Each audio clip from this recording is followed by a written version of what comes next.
Hello children, today we have an easy explanation of the poem Keeping Quiet by Pablo Neruda. As the name suggests, this poem talks about the importance of staying calm and silent. आप थोड़ी देर चुप रहते हो तो आपको क्या benefit मिलता है इसमें ये बताया गया है. The poet says here we should not harm anyone. चाहे कोई पीपल हो, कोई एनिमल हो या नेचर हो, हमें किसी को हार्म नहीं करना है. The poet also stresses that man is on the verge of destruction, कि जो इंसान है वो तबाही के कगार पर है. And he is the only responsible for that. इसके लिए रिस्पॉन्सिबिलिटी किसकी है? उसकी अपनी. So, in order to live in peace, we need to pause for a moment and think about our actions. इस पोएम में इस चीज पे स्ट्रेस किया गया है कि अगर हम थोड़ी देर के लिए चुप रहते हैं और इंट्रोस्पेक्शन करते हैं और अपने एक्शंस पर रिफ्लेक्ट करते हैं कि हम क्या गलती कर रहे हैं और उस गलती से क्या कॉन्सिक्वेंसेस हो रहे हैं, क्या परिणाम हो रहे हैं और हमें अपनी गलती को सुधारने के लिए क्या करना चाहिए. तो पोएट ने हमें एक सजेशन दी है कि हमें थोड़ी देर के लिए, कुछ पल के लिए चुप रहना है. Now we will count to 12. Poet बोलता है कि हम 12 तक काउंटिंग करेंगे और हम चुप रहेंगे. There are 12 signs on the clock and there are 12 months in a year.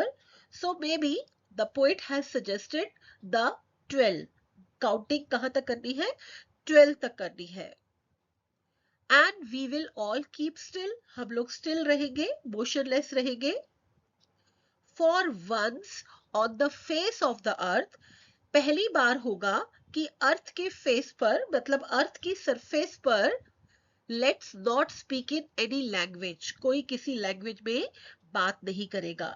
There are various languages spoken in different parts of the earth and these languages are the way of various conflicts. जब हम बात ही नहीं करेंगे तो कोई language नहीं होगी, तो लैंग्वेज के नाम पर कोई लड़ाई भी नहीं होगी. So the poet tells people not to speak. And also, let's stop for 1 second. He also wants us to stop for 1 second and not move our arms so much. हमें अपनी आर्म्स को नहीं हिलाना है, हमें कोई मूवमेंट नहीं करना है. डियर चिल्ड्रन, यहाँ जो वर्ड आर्म्स आ रहा है इसके दो मीनिंग है, और जब इस तरह से कोई वर्ड कहीं पर यूज होता है पोएम में तो ये एक पोएट्री डिवाइस है जिसको बोलते हैं पन. तो आर्म्स के दो मीनिंग है. एक तो है हमारे आर्म्स, बाजुएं, हमें अपनी बाजुएं नहीं हिलानी है, हमें अपनी आर्म्स नहीं हिलानी है और हमें कोई मूवमेंट नहीं करना है. और सेकंड मीनिंग है इसका वेपन्स. तो अगर हम कोई वेपन्स नहीं उठाएंगे, हम अपनी आर्म्स को मूव नहीं करेंगे, तो कोई भी लड़ाई, कोई भी फाइट, कोई भी वॉर पॉसिबल नहीं है. Next poet is saying it would be an exotic moment. Exotic means unusual, very rare. ये जो moment होगा ये बहुत rare होगा. जैसे कि आपको लग ही रहा है कि सभी चुप होंगे, सभी कोई काम नहीं कर रहे होंगे, सभी बिल्कुल still होंगे, कोई बात नहीं कर रहा होगा. तो ये जो moment होगा वो real में rare होगा. It would be an exotic moment without rush. Rush मतलब हरी. किसी को कहीं जाने की, किसी काम को कोई काम करने की कोई रश नहीं है, कोई जल्दी नहीं है. Without engines, कोई इंजन नहीं चलेगा, कोई मशीन नहीं चलेगी, तो पोल्यूशन भी नहीं रहेगा. We would all be together. हम लोग यूनाइटेड होंगे. इस दुनिया में जितने भी पीपल हैं वो सब यूनाइटेड हो जाएंगे. And in a sudden strangeness, और ये जो यूनाइटेडनेस आएगी, जो ये टुगेदरनेस होगी, वो बहुत ही सडन आएगी और वो बहुत ही स्ट्रेंज होगी. Fishermen in the cold sea would not harm whales. देखो डियर चिल्ड्रन, यहाँ पर जो फिशरमैन है वो एक सिंबल है. किस चीज का सिंबल है? उन सभी लोगों को फिशरमैन रिप्रेजेंट कर रहे हैं जो किसी ना किसी तरीके से हमारे एनवायरनमेंट को हार्म पहुंचा रहे हैं। अब यहाँ पर क्या होगा, कोल्ड सी में जो फिशरमैन होंगे वो वेल्स को हार्म नहीं पहुंचाएंगे। मतलब जो भी हार्मफुल एक्टिविटीज हो रही है एनवायरनमेंट के अगेंस्ट, वो रुक जाएंगी थोड़ी देर के लिए, जैसा पोइट ने सजेस्ट किया है। And the man gathering salt would look at his hurt hands. जो मैन सॉल्ट गैदर कर रहा है वो जब रुकेगा थोड़ी देर के लिए तो उसे रियलाइज होगा कि वो जो एक्टिविटी कर रहा था उस सॉल्ट से उसके अपने ही हाथ खराब हो गए हैं। मतलब यहाँ पर पोइट हमें ये समझाना चाहता है कि हम मटेरियलिस्टिक रेस में भाग रहे हैं, हम कमर्शलाइजेशन की रेस में भाग रहे हैं और हम ये रियलाइज ही नहीं कर रहे हैं कि जो भी हम एक्टिविटीज कर रहे हैं उससे लास्ट में जो लॉन्ग टर्म में किसका नुकसान होने वाला है वो हमारा ही होने वाला है। तो हमें थोड़ी देर के लिए रुकना पड़ेगा और रियलाइज करना पड़ेगा कि हम क्या गलती कर रहे हैं।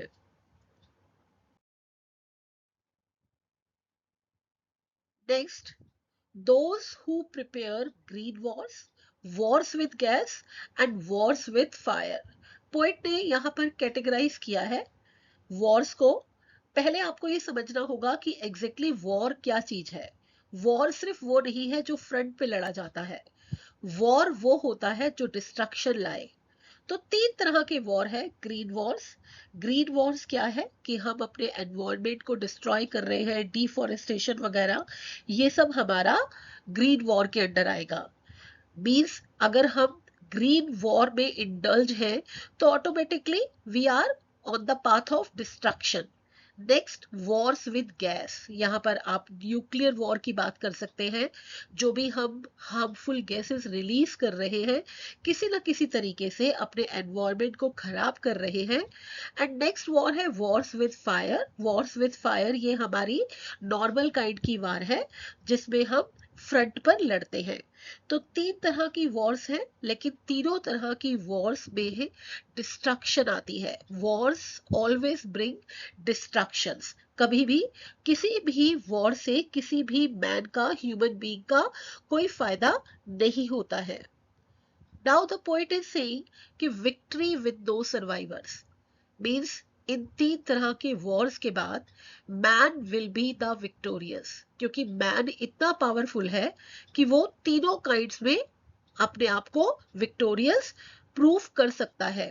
लेकिन उस विक्ट्री का कोई बेनिफिट नहीं होगा क्योंकि वो खुद उस विक्ट्री को एंजॉय करने के लिए सरवाइव ही नहीं कर पाएगा। सो विक्ट्री विद दो सर्वाइवर्स का मतलब है कि विक्ट्री तो होगी इन तीन तरह के वॉर्स के बाद, लेकिन उस विक्ट्री की कोई एंजॉयमेंट नहीं होगी क्योंकि कोई भी सरवाइव नहीं कर पाएगा।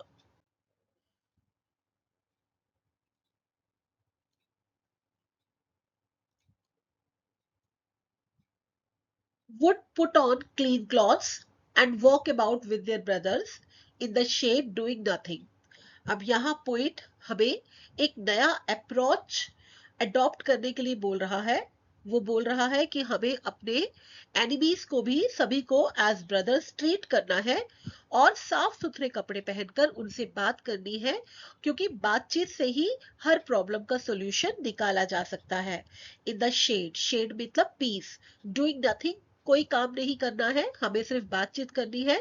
What I want should not be confused with total inactivity. Point बोल रहा है कि कंफ्यूज नहीं होना। Total inactivity means death. He doesn't want people to stop doing everything. Life is what it is about. वो बोलता है कि लाइफ जैसी है वो चलती रहनी चाहिए। I want no truck with death. Truck मतलब एसोसिएशन। उसे डेथ नहीं चाहिए, वो लाइफलेसनेस के फेवर में नहीं है, वो सिर्फ फिजिकल इनएक्टिविटी चाहता है। There are two inactivities, physical and mental. वो चाहता है कि फिजिकली हम लोग इनएक्टिव रहे लेकिन मेंटली हम लोग एक्टिव रहे। और मेंटली हम लोग क्या करें, इंट्रोस्पेक्शन करें, मेडिटेशन करें और अपने ब्रदर्स के साथ, सभी लोगों के साथ मिलजुल कर सभी प्रॉब्लम्स का सॉल्यूशन निकालें। If we were not so single minded, poet बोलता है कि अगर हम सिंगल माइंडेड ना हो, सिंगल माइंडेड मतलब सेल्फिश ना हो, सिर्फ अपने बारे में ना सोचे, about keeping our life moving, क्योंकि हम सिर्फ अपनी लाइफ के बारे में सोच रहे हैं, हम सिर्फ अपने बारे में सोचते हैं, अपनी लाइफ के बारे में सोचते हैं, पूरी अर्थ का क्या, बाकी लोगों का क्या, हमें इससे कोई मतलब नहीं है।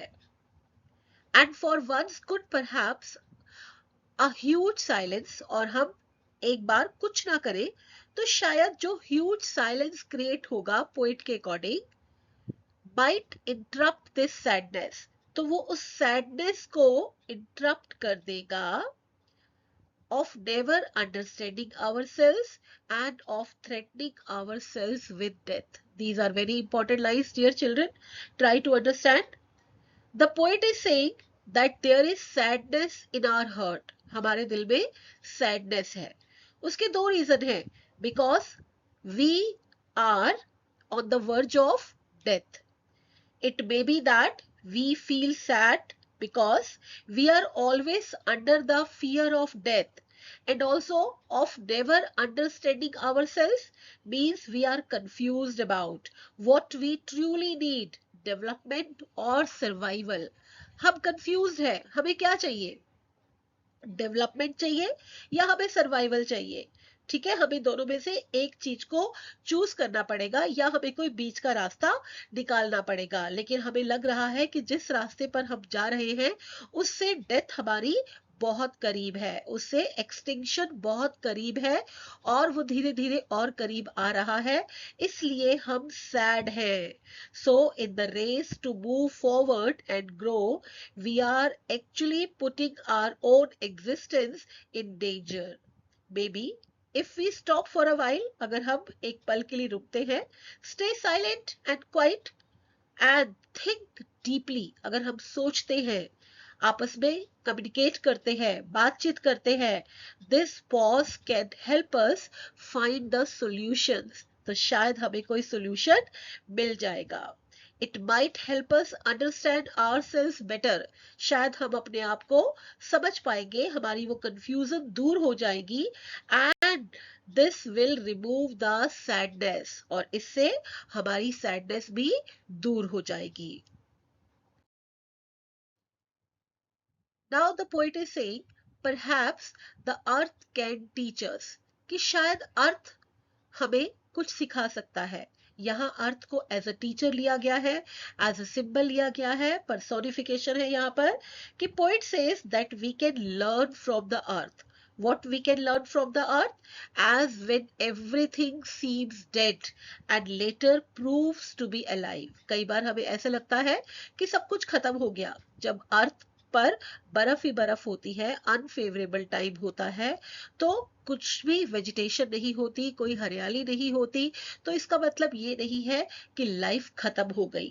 Sometimes in winter everything looks dead, there are no trees, no leaves, the land is dry, but after some time, when favorable time comes, when in springtime life comes back, trees grow, leaves, flowers bloom, and everything becomes living again. So now the last lines are कि poet बोल रहा है, now I will count up to 12. चलिए मैं अब 12 तक गिनती शुरू करता हूँ, and you keep quiet and I will go, कि मुझे और जगह जाना है और लोगों को समझाने के लिए, आपको मैंने समझा दिया है, अब स्टार्ट हो जाइए, क्वाइट रहिए, and I will go. Now this is the end of the poem. Next हमारे वीडियो में इस पोएम की थीम और जितने भी पोएट्री डिवाइसेस आ रहे हैं वो मैं एक्सप्लेन करूंगी. Till then keep learning, keep growing. Thank you.